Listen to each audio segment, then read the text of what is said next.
Here are my 10 thoughts on the player who has dominated the NFL offseason so far, Antonio Brown, and what appears to be resolution with a trade to the Raiders.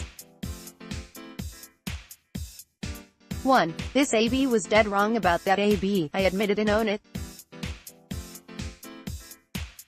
I really thought, as someone who managed an NFL salary cap for 10 years, that there was no way the Steelers would take on a $21 million dead money charge by trading Brown, especially if they couldn't get at least a first-round pick, which, given Brown's petulance, they would never get.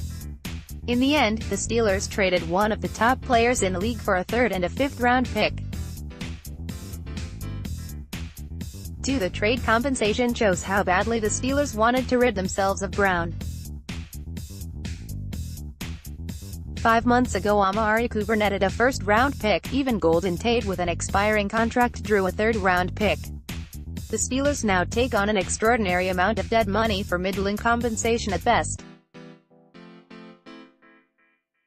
However, while everyone, including me, is trashing the Steelers for getting fleeced in this deal, they are probably in their office high-fiving each other, saying, "He's gone."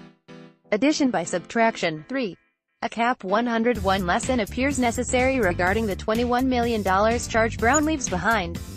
It is cap accounting, not cash.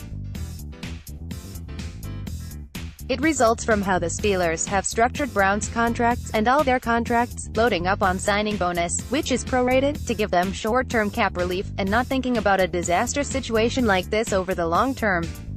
Brown will now be the Steelers' second-highest 2019 cap charge, behind only Ben Roethlisberger's $23.2 million, while he plays for the Raiders. 4. The Brown mess should be a lesson to NFL teams in structuring contracts with prorated signing bonuses. I always tried to match cash and cap as much as possible in case things ever went south with the player, as has happened with Brown. Were Brown's contract structured with, say, roster bonuses and guaranteed salary in a pay-as-you-go model, there would be little to no residue remaining cap-wise, and the Steelers could have moved on seamlessly.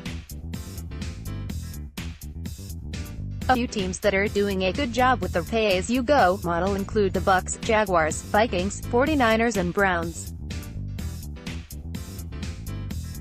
5. I just wonder how different Brown was with the Steelers in late 2018 and 2019 than he was in his previous time in Pittsburgh. Obviously, Brown has been high maintenance for a while, including when the Steelers negotiated his big contract, with tolerance from the front office and coaching staff. The tolerance ran up, but why? Did Brown really change that much? Was it because he called out Ben Roethlisberger? I wonder. 6. As for reports of Brown now receiving an upgraded contract from the Raiders with $30 million guaranteed, let's hold the phone until we see the deal. Of course, that report did not come from the Raiders but rather from Brown and/or agent Drew Rosenhaus. More on him below. I will be interested to see, 1. How much of an upgrade this deal is from what Brown previously had, and 2. Whether the guarantees are real, are contingent on being on the roster on specified dates, which, of course, means not guaranteed. 7. As for Rosenhaus, the Brown resolution will be spun in a way to make Drew a hero to players who want out of their current situations. Rosenhaus hit the trifecta for Brown. He extricated him from the Steelers, he moved him to a place of his liking, as opposed to Buffalo, and he augmented Brown's contract with the new team. And, knowing Drew, he was nevertheless able to maintain good relations with the Steelers, where he still has clients and will certainly have more to come.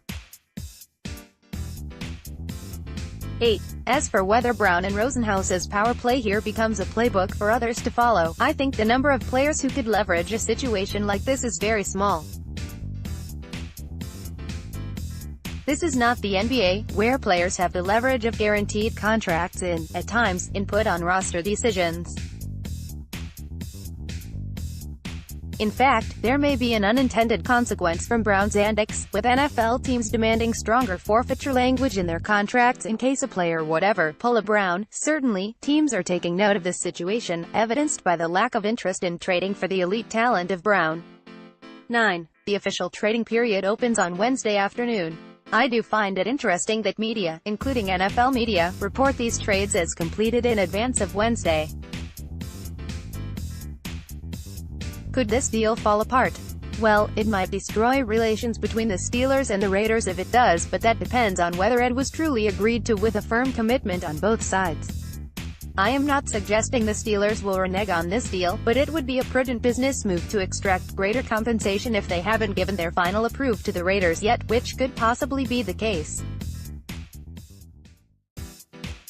10. I don't see this ending well for Brown and the Raiders in Oakland or Las Vegas, if they even get to Vegas together. Picture this, late October, Raiders are 3-5, Brown is complaining about not getting the ball enough and giving Derek Carr sideways looks. John Gruden turns to general manager Mike Mayock and says, "How much more guaranteed money do we owe him?" Stay tuned. Question or comment? Email us at talkback@mqb.com.